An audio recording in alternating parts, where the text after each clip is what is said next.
저는 오늘 데살로니가전서 4장 13절에서 18절까지의 말씀을 중심으로 해서 특별히 18절을 중심절로 해서 소망 가운데 서로 위로하라. 소망 가운데 서로 위로하라. 독일의 심리학자인 트라우트 타르라고 하는 사람은요, 말하기를 현대인들은 대단히 가슴앓이를 하고 있다고. 가슴앓이. 그에 져서 나는 위로받고 싶다라고 하는 책에서 이런 현대인들의 삶의 유형을 말하고 있습니다. 그래서 현대인들이 가슴앓이를 하느라고 정신없이 각박하게 살다 보니까 사람을 위로하기보다는 오히려 상처를 주고, 그리고 상대방에게 비난의 화살을 날리고, 그리고 자기 자신도 위로받지 못하고 불행하게 살고 있는 현대인들의 모습을 지적을 하고 있습니다. 이 현대인들, 그리고 현대 그리스도인들에게 가장 필요한 것이 뭘까? 그는 말하기를 현대인들에게는 위로의 약이 필요합니다. 위로의 약이 필요하다. 이 위로의 약이 어디에 있느냐? 이 프레스크립션, 곧 처방을 찾는 길이 여기에 있습니다. 그 유일한 처방전이 뭐냐 하면 내가 곧 길이고 진리고 생명이신 예수 그리스도, 그분이 위로라는 거예요. 그래서 우리 예수님께서 곧 자기가 아버지께로 갈 때가 이런 줄을 아시고 제자들에게 말씀하시기를 뭐라고 그랬어요? 이제 내가 너희를 위하여 보혜사를 보낼 것이다. 성령이에요. 성령님의 별명이에요. 그 별명이 뭐예요? 위로자라는 말입니다. 그리고 하나님께서는 세상을 이처럼 사랑하사 죄 많은 세상, 그리고 죽을 수밖에 없는 우리 인생들을 위하여 위로자로, 친구로 예수 그리스도를 보내주셨다는 거예요. 그래서 성경의 역사를 가만히 보면 하나님의 위로가, 하나님의 평강이 흘러넘치는 것을 발견하게 될 줄 믿습니다.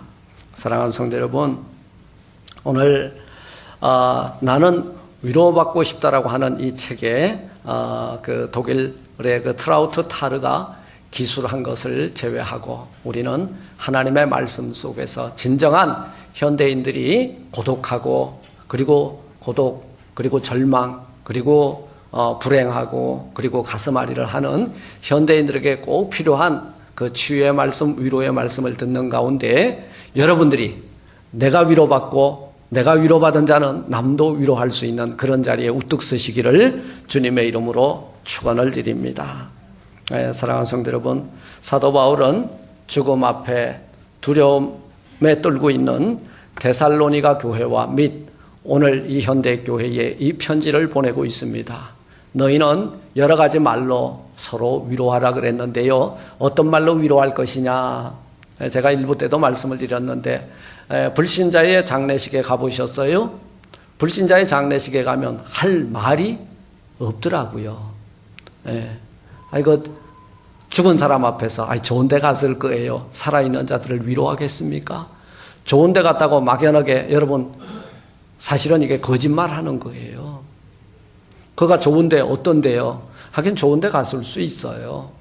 어떠냐면 입장료도 안 내고 들어가는 불가마에 들어갔으니까 좋은 데일 수도 있겠죠. 그러나 곳은요, 지옥의 형벌이 있는 곳입니다. 그건 좋은 곳이 아니에요. 그러니 좋은 곳으로 갔다고 말할 수도 없고, 그러면 남은 자에게 가가지고 죽음을 앞에 두고 빨리 회개하고 예수 믿고 구원받자고 말할 수도 없고, 참 난감할 때가 이로 말할 데가 없는 것입니다.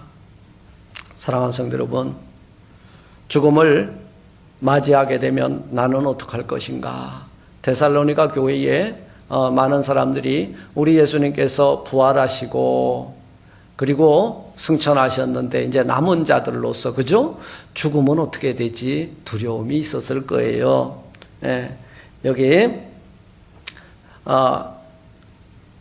이 데살로니가 교회에 하나님께서 상한 심령을 치료하시고 위로하시는 편지를 보내셨으니 그것이 오늘 이 본문인 것입니다.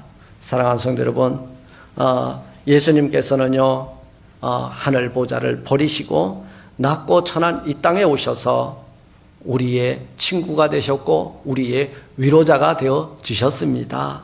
그때나 지금이나 또 미래에도 우리 예수님은 계속해서 죄 많은 인생들의 친구로 존재하실 거예요. 왜냐하면 예수님은 하나님과 동격이시기 때문에 시간과 공간을 초월해서 아무 민족이나 누구든지 예수 그리스도를 믿으면 그저 구원하시겠다 약속해 주셨기 때문이에요. 예. 언어가 달라도 괜찮고 피부색이 달라도 괜찮아요. 누구든지 주의 이름을 부르는 자는 하나님의 자녀가 되는 권세를 입게 될 줄 믿습니다. 예. 그래서 이 사실이 우리의 친구로 오셨다는 그 사실 하나가요, 죄로 말미암아 죽음의 고통 앞에 떨고 있는 우리에게 얼마나 큰 위로가 되고 있습니까? 우리 주님 말씀하셨잖아요. 내가 의인을 부르러 온 것이 아니라 죄인을 부르러 왔다 말씀하고 있어요. 제 앞에서 아무것도 할 수 없는 그저 죄의 싹슨 죽음이거든요. 죽음 앞에 두려워 떨고 있는 우리들, 여러분 아무것도 못하는 거예요. 그런데 그 죄악의 결박을 풀어주시기 위해서 이 세상에 오셨으니 이 말이 여러분 죄와 죽음 앞에 떨고 있는 우리들에게 큰 위로가 되는 줄 믿습니다. 네. 주님은 우리가 스스로 내 죄의 짐을 해결할 수 없음을 아시고 내가 너희에게 구원을 줄 것이니 구원을 주러 온 나를 믿기만 하면 죄 용서함을 받고 구원을 얻는다고 하는 이 말씀이 저와 여러분들에게 큰 위로가 되니 이것이 복음이요, 이것이 굿뉴스인 줄 믿습니다. 예, 그리고 그것뿐만 아니라 더 이상 너희는 죄의 종으로 살 것이 아니라 사망의 종으로 살 것이 아니라 내가 너희와 함께 함으로 나는 누구냐 하면 나는 에고 에이미, 우리 주님 말씀하셨잖아요. 나는 생명의 떡이다 말씀하셨어요. 생명의 떡이에요. 그분은 목마른 자에게 생명수가 되어주시고 그리고 줄인 자에게는 생명의 떡이 되셨는데 이 떡을 먹는 자는 영원히 죽지 아니하리라. 얼마나 큰 위로입니까? 예, 얼마나 큰 위로예요.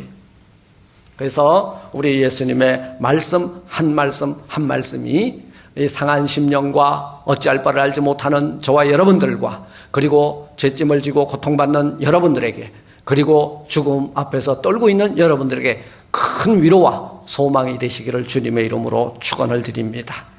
오늘 그래서 사도 바울은 데살로니가 교회에 이 편지를 보내면서 너희는 이 여러 말로 서로 위로하라 했어요. 너희 말이 아니라 그리고 책에 나온 말이 아니라 그리고 배운 말이 아니라 기록된 하나님의 말씀으로 서로 위로하라 말씀하고 있습니다. 그렇다면 사랑하는 성도 여러분, 우리는 어떤 근거로 서로 위로하며 살아야 되겠는가? 여러분, 이 위로를 하되 서로 위로하라 그랬는데 어떤 말로 위로할 것이냐? 첫째, 죽음 이후에 있을 영생에 대한 산소망을 가지고 위로하라. 여러분, 죽음 이후 한번 생각해 보셨어요? 여러분, 죽고 나면 어떻게 될 겁니까? 내세관을 가지고 있습니까? 죽고 난 다음에 나는 어떻게 될 것인가? 내 영은 아버지 품에 안길 것이고 내 육은 흙으로부터 왔으니 흙으로 돌아갈 거예요. 그런데요, 중요한 것은 우리 주님이 다시 재림하여 오시면, 강림하시게 되면, 세컨 카밍 하시면 우리는 어떻게 될 거냐? 예수 믿고 죽은 자들이 먼저 일어나서 그저 들림을 받는다고 하고 있단 말이에요. 얼마나 감사한 일이에요. 그 들림은 왜 받느냐? 신랑으로 오신 예수하고 내가 신부된 내가 혼인 예식을 하기 위해서 공중에 들림을 받는다는 거예요. 이 말로 위로하라는 거예요. 이 말로. 형제들아, 오늘 13절에 보니까 자는 자들에 관하여는 너희가 알지 못함을 우리가 원치 아니하노니 이는 소망 없는 다른 이와 같이 슬퍼하지 않게 하려 함이라. 소망 없는 다른 이란 뭐냐? 부활에 대한 산소망이 없고 영생에 대한 소망이 없고 믿음이 없는 자들과 너희는 다르다 그 말이요. 우리는 예수 그리스도께서 사망의 권세를 깨뜨리고 부활의 첫 열매가 되셨으니 예수를 믿으면 너희는 반드시 부활의 둘째 열매로 발견되리라. 이게 소망이라는 거예요. 이게 소망이다. 그리고 예수 믿고 먼저 잠자는 자들, 예수님께서 세컨 카밍 하시면은 반드시 그들이 일어나는데 뭘로 일어나냐면 육의 부활을 입는다는 거예요. 여러분 이거 믿습니까? 지금 많은 사람들이, 많은 교회와 교인들이 착각을 해요.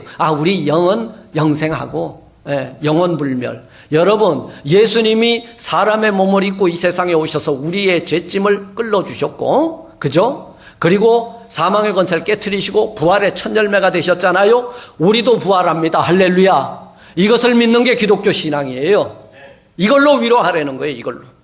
사도 바울은 죽음 앞에 슬퍼하거나 괴로워하지 말라. 우리들이 가지고 있는 산소망은 죽음의 형벌이 아니라 성도들은 오히려 영원한 생명의 나라로 들어가는 축복의 수단이니 이를 가지고 서로 위로하라는 거예요. 죽음 앞에 두려워 떨지 마십시오. 여러분, 세상에 제일 무서운 사람이 누군지 아세요? 죽음을 두려워하지 않는 사람이에요. 여러분, 이 초대교회 순교자들의 모습을 보세요. 저희들 죽음 절대 두려워하지 않았어요. 칼로 찔러 죽여도 찬송했어요. 불에 태워 죽여도 찬송하며 죽었어요. 사자굴 속에 던져 넣어도 찬송하며 죽었다는 거예요. 왜 그러냐면 이 죽음이 나에게 영원한 형벌이 아니라 오히려 영원한 안식이 있는 그 나라에 들어가는 축복의 통로고, 그리고 이 죽음 이후에 있는 영원한 생명의 세계가 있음을 믿는 믿음이 있었기 때문에 저희들은 기꺼이 그 죽음을 감사함으로 받았다는 거예요. 할렐루야. 사랑하는 성도 여러분, 죽음은 분명히 두려운 것임에 틀림이 없습니다. 그런데 누구에게 두려운 거냐? 불신자들에게는 두려운 거예요. 신자에게는 오히려 이 고난과 이 죽음이 오히려 축복이에요. 왜냐하면 영원한 생명과 안식과 눈물도 없고 질병도 없고 고통도 없는 그 나라에 들어갈 수 있는 유일한 통로가 뭐냐면 죽음이라는 거예요. 이 죽음이라고 하는 요단의 강을 건너갈 때에 비로소 그 나라에 들어갈 수 있는 거예요.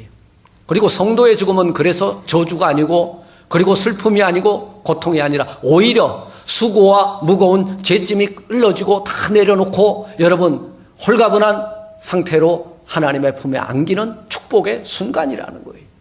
그러니까 우리 성도들, 여러분 세상에 죽음을 앞에 놓고 노래 부르는 사람들은 딱 한 사람이요. 누구예요? 크리스찬들이에요. 며칠 후 요단강 건너가면 먼저 건너가라 그러면 그 말이에요. farewell, 송별회를 하는 거예요. 영원한 송별이 아니라 우리도 며칠 후면, 우리도 이렇게 육신의 장막을 벗으면 이제 아버지의 품에 내 영혼을 의탁하고, 그리고 우리 주님이 다시 오시는 그날까지 우리는 흙으로 왔기 때문에 흙으로 돌아가고, 다시 그분이 오게 되면 우리는 부활의 영체를 입어서 공중의 들림을 받아 우리 신랑 되신 예수 그리스도와 혼인하게 되리라. 이 소망을 가지고 잠자는 거예요. 여러분, 우리 크리스찬들은 죽은 것이 아니에요. 뭐예요? 잠자는 거예요. 잠자는 자들의 첫 열매라 그랬거든요. 우리 예수님. 둘째 열매는 나예요. 예수 믿고 잠자는 자들은 살아나. 예수 안 믿고 불신자들은 죽으면 영원한 형벌이에요. 그러니까 그들은 예수님이 늦게 왔으면 좋겠어. 우리는 아멘 주 예수여 속히 오시옵소서. 그게 우리의 신앙 고백이에요.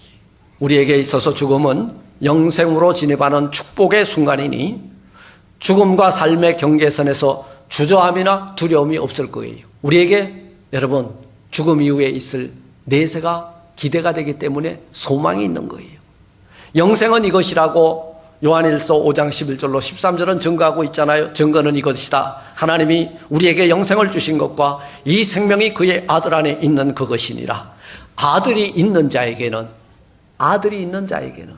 뭐가 있고? 생명이 있고, 하나님의 아들이 없는 자에게는 생명이 없느니라. 그렇다면 어떻게 그 아들을 내가 그 아들의 이름, 그죠?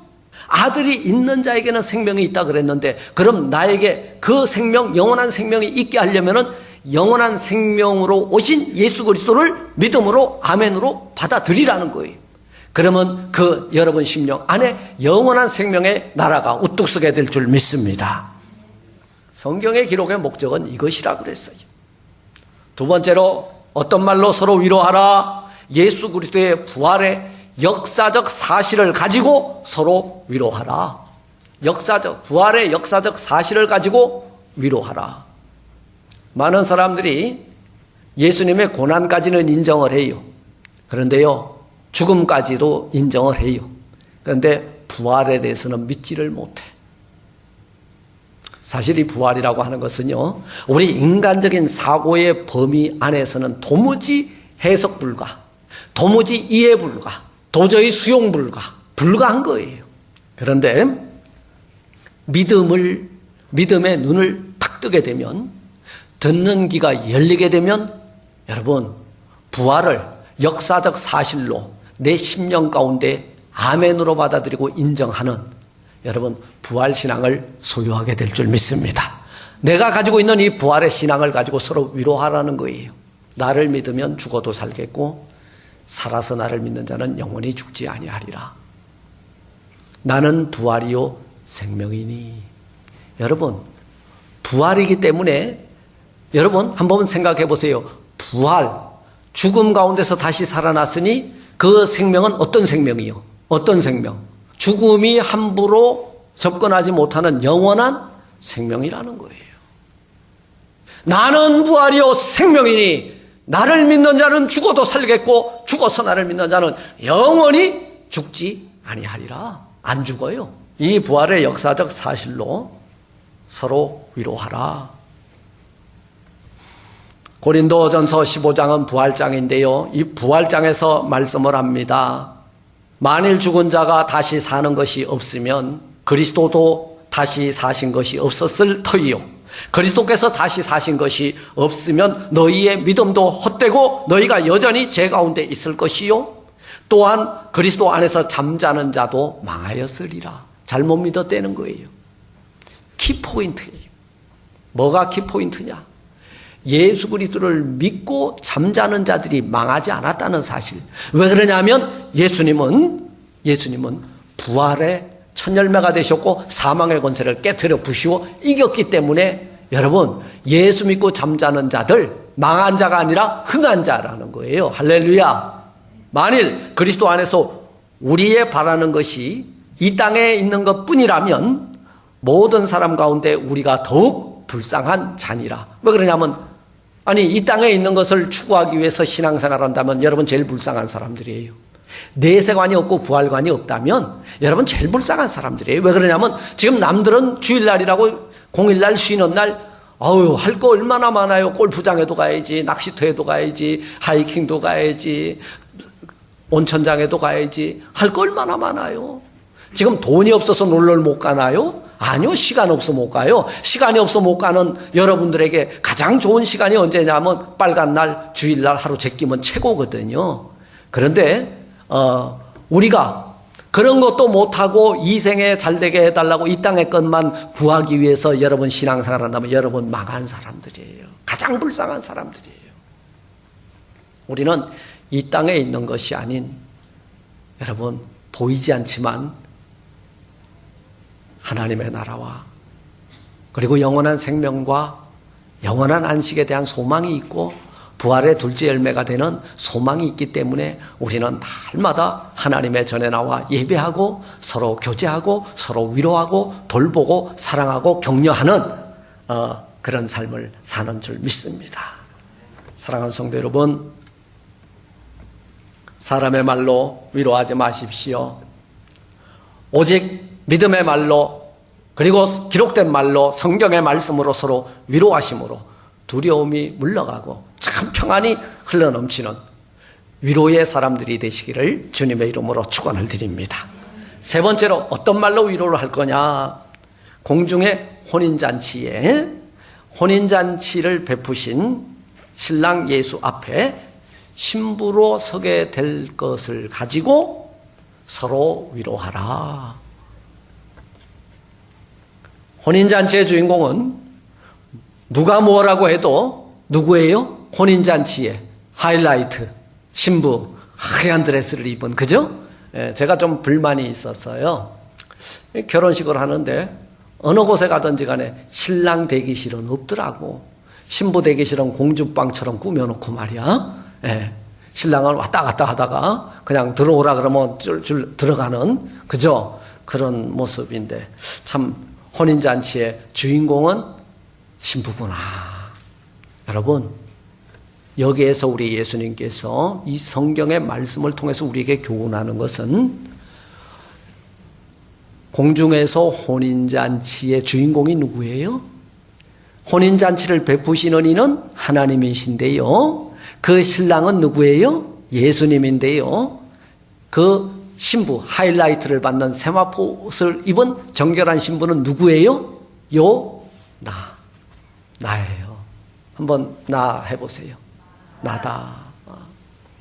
여러분들이 신부란 말이에요. 주인공이에요. 이 공중의 혼인잔치는 누구 때문에 베풀어진 잔치? 나. 먼저 믿고 잠자는 자들, 또 아직까지 죽지 않고 살아남아 있는 나를 위해서 우리 주님 세컨 카밍 재림하여 오실 때 공중에서 우리를 끌어올리시고 잠자는 자들을 깨워올리고 우리를 끌어올려서 여러분 혼인 예식을 통해서 영원한 생명 안식이 있는 하나님의 나라에 품어주시고 그 이후에 이 땅에 불신자들을 심판하실 거예요. 계시록 19장에 보니까 천사가 내게 말하기를 기록하라. 어린 양의 혼인잔치에 청함을 입은 자들이 복이 있도다 하고 또 내게 말하되 이것은 하나님의 참되신 말씀이라 하기로. 여러분, 혼인잔치에 청함을 받은 자가 누구예요? 혼인잔치에 청함을 받은 자, 우리 혼인잔치의 비유를 통해서 알았잖아요. 길가로 산울가로 어디든지 다 가서 또 아니면 동네 사람 전부 불러다가 그저 천국잔치 혼인잔치에 오라 그랬는데 안 왔잖아요. 청함을 받았지만 전부 누구를 축복하기 위해서 왔어요? 신랑과 신부를.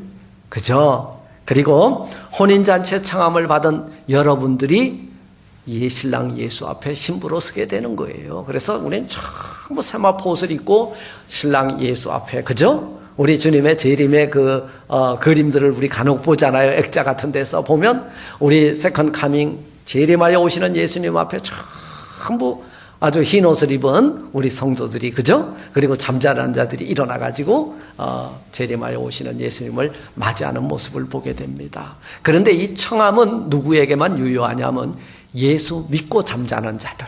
둘째는 지금 내가 예수 믿고 있는 자들. 네. 이 말로 서로 위로하라는 거예요. 네가 지금 예수 믿고 있기 때문에 지금 당하는 고난이나 환난이나 시련이나 이 질병 두려워하거나 무서워하거나 고통은 있지만 위로하라. 우리 이 고통의 그 멍에를 벗어버리는 그날 우리는 신랑 대신 예수 앞에 신부로 설 것이 아니냐. 이것이 마지막 종말의 때를 사는 저와 여러분들이 서로 위로하고 격려하는 축복의 말이 되는 줄 믿습니다. 사랑하는 성도 여러분, 그리고 네 번째는 어떤 말로 서로 위로해야 되는가.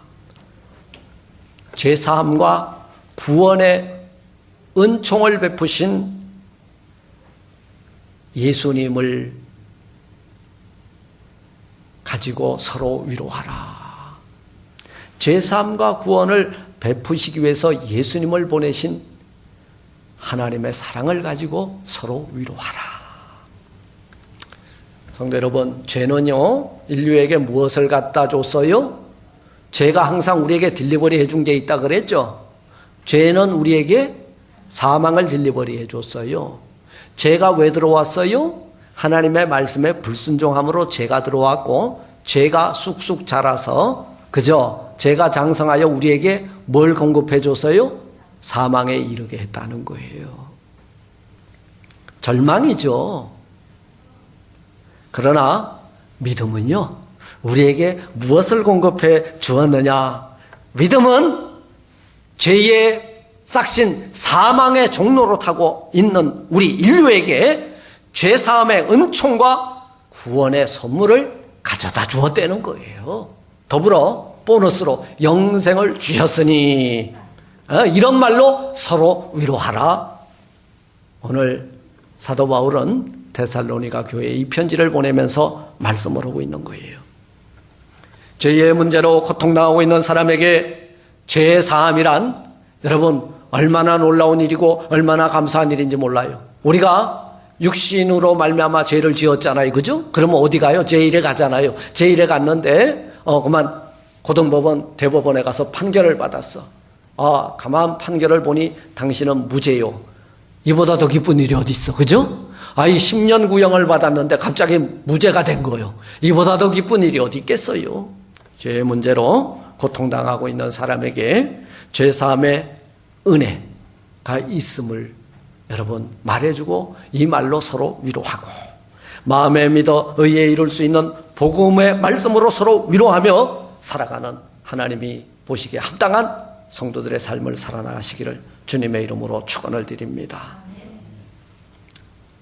위로의 명약은요, 위로의 명약은 딴 게 아니에요. 그러니까 안 믿고 죽은 자 앞에 가서 위로한다는 말이 좋은 데 갔을 거예요. 너무 슬퍼하지 마세요. 우리도 다 죽어요. 여러분, 신자가 할 말입니까? 아니에요. 위로가 안 돼요.